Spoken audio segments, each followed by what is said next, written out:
दोस्तों, अगर एक ही हमले से किसी देश की नौसेना के जहाज डुबो दिए जाएं, बड़े नेता मारे जाएं और पूरी दुनिया की तेल सप्लाई खतरे में पड़ जाए तो सोचिए हालात कितने गंभीर होंगे।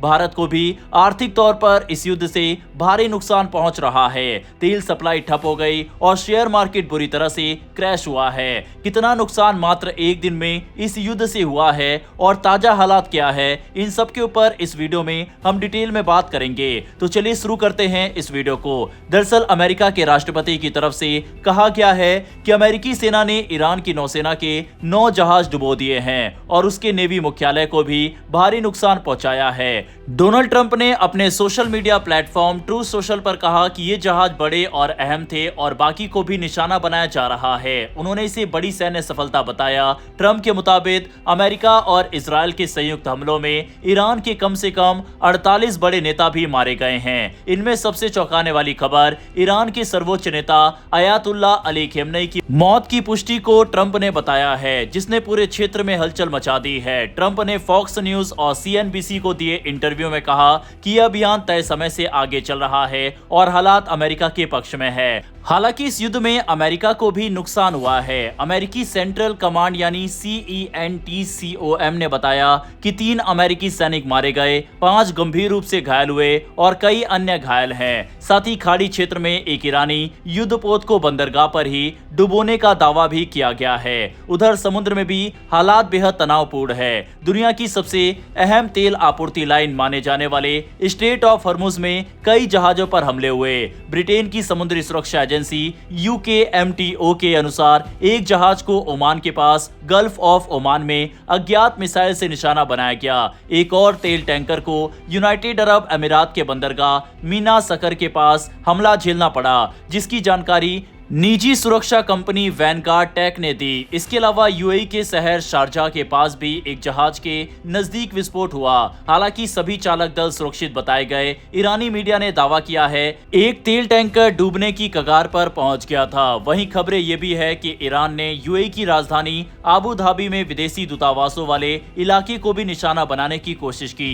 दूसरी तरफ अगर स्ट्रेट ऑफ हॉर्मुज बंद हो जाए तो सिर्फ मध्य पूर्व ही नहीं बल्कि भारत की अर्थव्यवस्था भी हिल सकती है, क्योंकि भारत की ऊर्जा सप्लाई की सबसे बड़ी लाइफलाइन इसी रास्ते से गुजरती है। अमेरिका और इजरायल के हमले के बाद ईरान के साथ बढ़ते तनाव ने स्ट्रेट ऑफ हॉर्मुज को दुनिया का सबसे संवेदनशील इलाका बना दिया है। यह वही समुद्री रास्ता है जहां से दुनिया के कुल कच्चे तेल का लगभग 20 से 25% गुजरता है। भारत, चीन, जापान और दक्षिण कोरिया जैसे देशों की करीब 40% तेल खपत इसी रास्ते पर निर्भर है। ऐसे में अगर यहाँ संघर्ष बढ़ता है तो इसका सीधा असर भारत की ऊर्जा सुरक्षा और अर्थव्यवस्था पर पड़ेगा।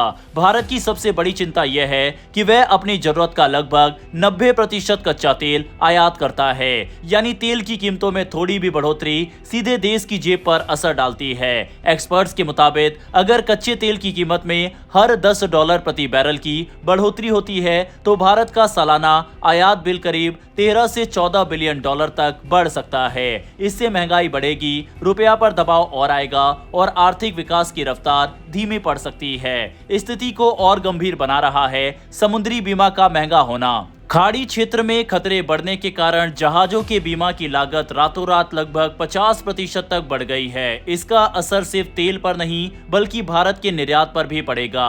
बासमती चावल, चाय और अन्य कृषि उत्पादों की सप्लाई महंगी हो सकती है और व्यापार पर दबाव बढ़ सकता है। ऊर्जा विशेषज्ञों का कहना है कि अगर युद्ध लंबा चलता है तो वैश्विक अर्थव्यवस्था पर भी नकारात्मक असर पड़ेगा।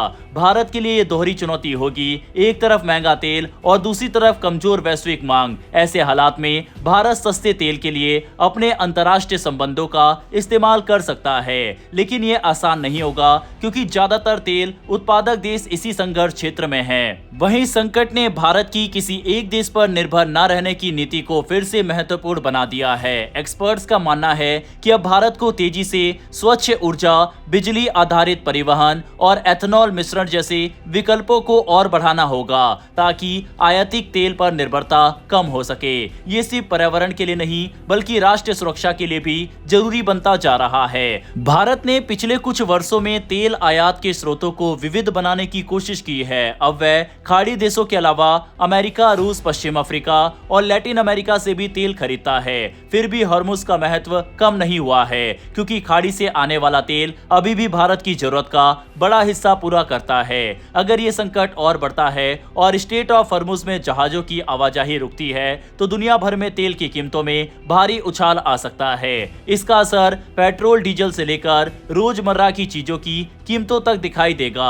इसीलिए आने वाले समय में भारत के लिए सबसे बड़ी चुनौती ऊर्जा सुरक्षा बनाए रखना और अर्थव्यवस्था को स्थिर रखना होगी। वहीं ईरान के द्वारा ऑलरेडी इस क्षेत्र में मौजूद जहाजों पर हमला किया जा रहा है। कई शिपिंग कंपनी ने अपने जहाजों को इस क्षेत्र में भेजने से ऑलरेडी मना कर दिया है। साफ है कि अब इस युद्ध का असर पड़ता दिखाई दे रहा है। अगर युद्ध की आंच शेयर बाजार तक पहुंच जाए तो निवेशकों की कमाई कुछ ही घंटों में राख हो सकती है। और सोमवार को भारत में यही हुआ। मध्य पूर्व में बढ़ते तनाव, खासकर ईरान, यूनाइटेड स्टेट्स और इजराइल के बीच टकराव के कारण भारतीय शेयर बाजार में जबरदस्त गिरावट देखने को मिली। हफ्ते के पहले दिन बाजार खुलते ही बीएसई सेंसेक्स करीब 2743 अंक तक टूट गया और 78,543 के स्तर तक पहुंचा। वहीं निफ्टी 50 भी 519 अंक गिरकर 24,659 पर आ गया। ये गिरावट इतनी तेज थी कि निवेशकों की लगभग 7.8 लाख करोड़ रुपए की संपत्ति कुछ ही समय में साफ हो गई। दिन के बीच में बाजार ने थोड़ी रिकवरी जरूर दिखाई, लेकिन नुकसान बरकरार रहा। दोपहर तक सेंसेक्स करीब 1087 अंक नीचे और निफ्टी 323 अंक गिरावट के साथ कारोबार कर रहे थे। इस गिरावट की सबसे बड़ी वजह बड़े शेयरों में बिकवाली रही। Reliance industries, HDFC bank, ICICI bank, state bank of India, भारतीय एयरटेल और लार्सन एंड टूब्रो जैसे दिग्गज शेयरों में भारी गिरावट आई, जिससे पूरा बाजार नीचे आ गया। सिर्फ बड़े शेयर ही नहीं, छोटे और मझोले शेयरों की हालत भी खराब रही। बीएसई पर 687 कंपनियों के शेयर 52 हफ्तों के निचले स्तर पर पहुंच गए, जबकि केवल 48 शेयर ही नए ऊंचे स्तर पर जा सके। कुल मिलाकर बाजार में बिकवाली इतनी ज्यादा थी कि लगभग 3000 से ज्यादा शेयर लाल निशान में बंद हुए। इस गिरावट के पीछे विदेशी निवेशकों की बड़ी भूमिका रही, जिन्होंने पिछले सत्र में करीब 7500 करोड़ रुपए के शेयर बेच दिए। हालांकि घरेलू संस्थागत निवेशकों ने कुछ खरीदारी कर बाजार को संभालने की कोशिश की। एशियाई बाजारों में भी कमजोरी देखने को मिली। दक्षिण कोरिया, जापान और हांगकांग के बाजार भी गिरावट में रहे, जिससे भारतीय बाजार पर अतिरिक्त दबाव बढ़ा। विशेषज्ञों के मुताबिक अगर मध्य पूर्व का संघर्ष लंबा चलता है और कच्चे तेल की कीमत 90 से $100 प्रति बैरल तक पहुंचती है तो भारत के लिए बड़ा आर्थिक खतरा बन सकता है। इससे तेल कंपनियों, एयरलाइंस और इंफ्रास्ट्रक्चर सेक्टर्स पर सबसे ज्यादा दबाव पड़ेगा।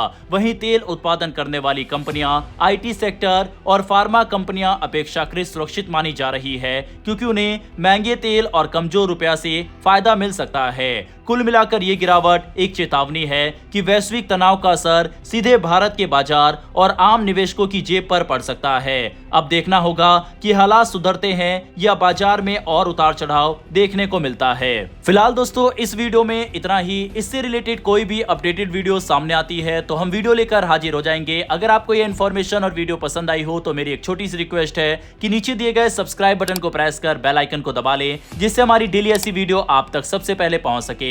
फिर मिलेंगे ऐसी एक नई वीडियो के साथ। धन्यवाद। जय हिंद, जय भारत।